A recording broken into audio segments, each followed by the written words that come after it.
Hello YouTubers, welcome back to another video with me, Adam Wellinformed. For this video, I want to discuss my Tesla Model 3 and what I have missed about it after driving the Polestar 2 for around a month. The change in circumstance and driving a new vehicle was refreshing indeed and can allow you to truly appreciate some of the advantages that you begin to take for granted. It's just like that old saying, you don't know what you've had until it's gone. That's not to downplay the Polestar 2. My position from the last video has not changed, but driving the Polestar 2 as just another vehicle to the Tesla Model 3, you can't help but miss certain features and capabilities. In addition to this, I have an exclusive proposition for you, and that is finally giving some of you the opportunity to beta test the eCompCalc app. If you've not seen my previous cost comparisons before, I'll put a video on the screen now, but essentially eCompCalc will allow you to compare vehicle costs in seconds. I think it's just truly awesome how easy and effective it can be to evaluate the cost between two different vehicles. If that has whet your appetite, then listen out to the instructions on how to gain access a little later in the video. I'll put a chapter in the video so you can just jump straight to it. I can't guarantee everyone will get a spot in the beta, but I encourage anyone, whether you're based in the UK, the US, mainland Europe, if you're interested, go apply. We want as much feedback as possible as the app is ever changing through enhanced features and simplifying different processes to make the experience as silky smooth as possible. So before we get started on today's video, if you haven't seen my content before, I do a video pretty much every week on my Tesla Model 3. I talk about all things Tesla and electric cars in general.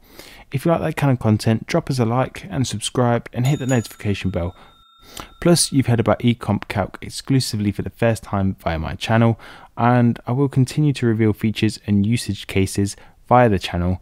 You can also now follow my social media channels and eCompCalc's dedicated social media channels located in the video description below. I'll be posting about the app's journey and the vision ahead on social media. So let's go through my thoughts on the 5 things I missed about my Tesla Model 3 after it was gone.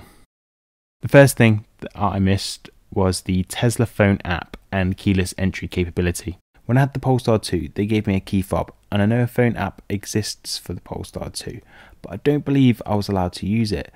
I needed a Polestar 2 account, and this was only a hire, so I don't think that option was possible for me. But I just want to reiterate, this isn't a direct comparison to the Polestar 2, just an observation if this was any other car and had to rely on the key fob. Anyway, the key fob itself did have a keyless entry function, like a lot of premium and luxury segment based cars, but it simply just isn't the same. Hear me out on this. Having the key fob, I thought, was actually exhausting. Strange choice of words, you may say. That's because it's one more crucial item that I have to first locate, then carry around with me outside the house, then more importantly, ensure I don't lose the damn thing outside the house. I like to think that I'm a pretty modern young dad, and so if I leave the house, I actually just need my phone and house keys as the bare essentials. I know I've mentioned this before, but flashback say 10 years ago, making contactless payments like Apple Pay simply was impossible. And we all thought contactless cards were good back then, but along came the smartphone and gobbled up the necessity to carry around a card or physical fiat money. When I had the Polestar 2, if I had to pop back to the car for something, say to take back some empty shopping bags back to the boot, I always had to stop and find the damn key fob. Whereas my phone, well, that was always that chunky thing in my pocket. It's just a real time saver, and I don't have to worry about losing or misplacing a key fob. Seriously, keyless entry via your phone is underrated and underappreciated until it's gone. The ability to use the phone app and just preheat the car before departure is also an essential part of this, especially for winter weather. I myself have just started to wake up to frosty mornings again, so the ability to preheat the car for 10 minutes just enables me to defrost the car, toast the interior, and warm up the battery for more optimal efficiency.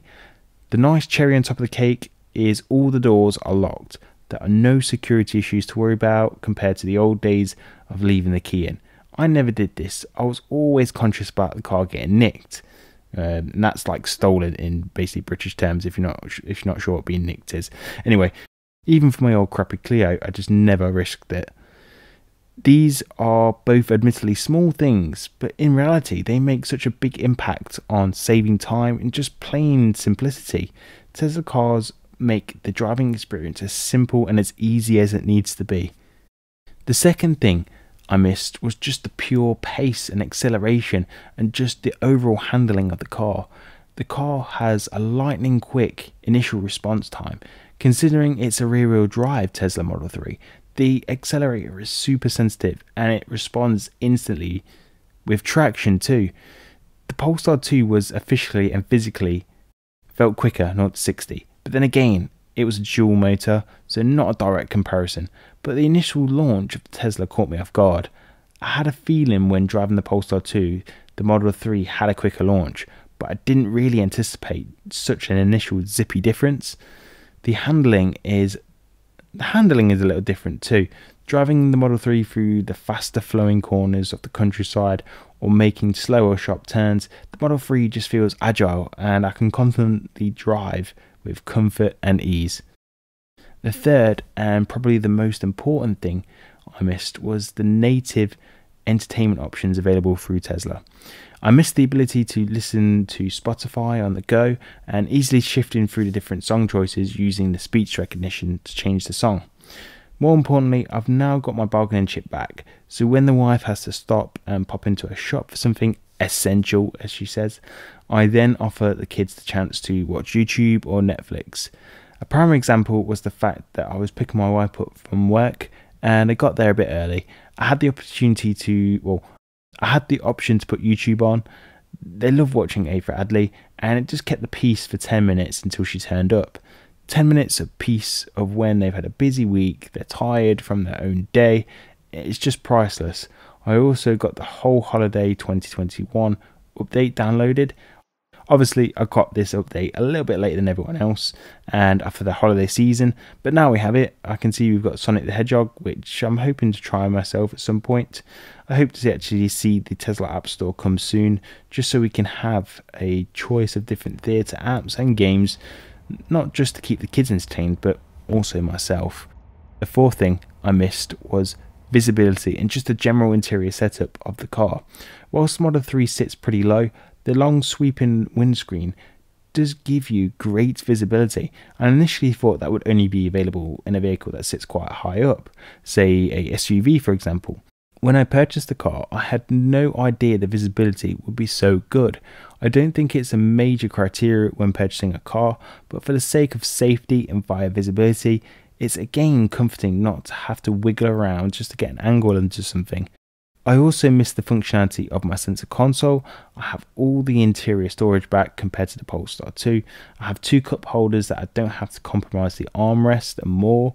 I just have to promise myself to keep these tidier, as previously they hadn't been properly cleaned since I got the car. When I cleared it out, I still had my handover checklist from delivery, so I have to ensure that I look after these better now. I may have to get one of them shelves on Amazon. Lastly, these neck cushions that I was given are from Amazon and I haven't taken them down since. I did my unboxing video from these in the summer, but these were literally the cherry on top of the cake for my comfort. Totally forgot about them and they were much welcomed upon its return. If you want a link to these neck cushions, there's one in my kit list in the link below. Before I cover my final point, I promised you the opportunity to beta test the eComp Calc app. If you are interested, the way to apply is super easy. All you need to do is follow the eComp Calc social media accounts on both or either Twitter or Instagram, located in the description below. Then all you need to do is DM me your email address, and if you want to share with me your region, and if you already own a BEV, that would be great to know, but technically I only need your email address in order for us to send the beta invitation to your email address. The invitation has all the details on how to download the app and how to submit feedback on the app itself. Please remember though, it is work in progress, and do detail anything you feel we have missed or should include. At the end of the day, your feedback will have a massive impact to the app's end product. With your contribution, you are helping to educate and influence upcoming BEV purchases over ICE vehicles, and it's a product that we hope many of you will see its value and continue to use and recommend. The fifth and final thing that I missed about my Tesla Model 3, and it may be controversial to some, is autopilot. And I know some of you have previously had a bad experience with autopilot in the UK, in particular with phantom braking. Over the past few months, my experience has been overwhelmingly positive, so I don't share the previous opinion. It's perfectly okay to have that differing opinion, but frankly, I love the ability to just lock it into autopilot on A roads or motorways, and I think anyone that's having a good experience with it would probably agree with me as well. Driving on the motorway is tiring and exhausting. Autopilot is just a convenient alternative to driving the car. With auto steer, it keeps you safe within the lines, it monitors the gap in front, and maintains the correct speed throughout. All these things are just convenient features, and it really helps you take some of the sting out of driving these long distances.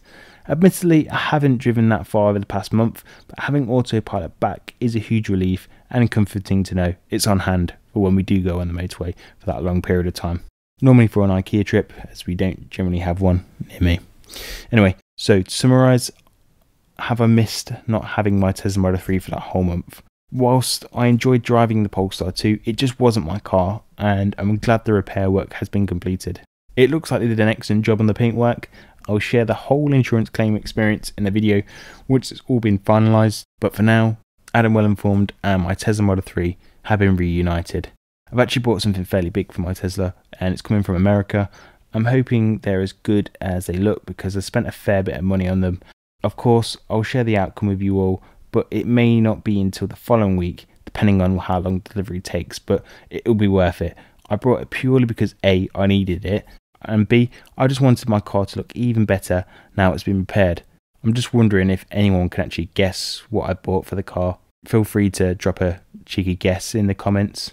Anyway, that's it for me this week. If you got this far in the video, I'd appreciate if you could just drop the comment Model 3 if you wasn't going to comment, as it just helps me and the video. Don't forget to subscribe, like the video, share this video with your friends and family. Thanks for tuning in, and guess what? I'll see you in the next one. Ciao.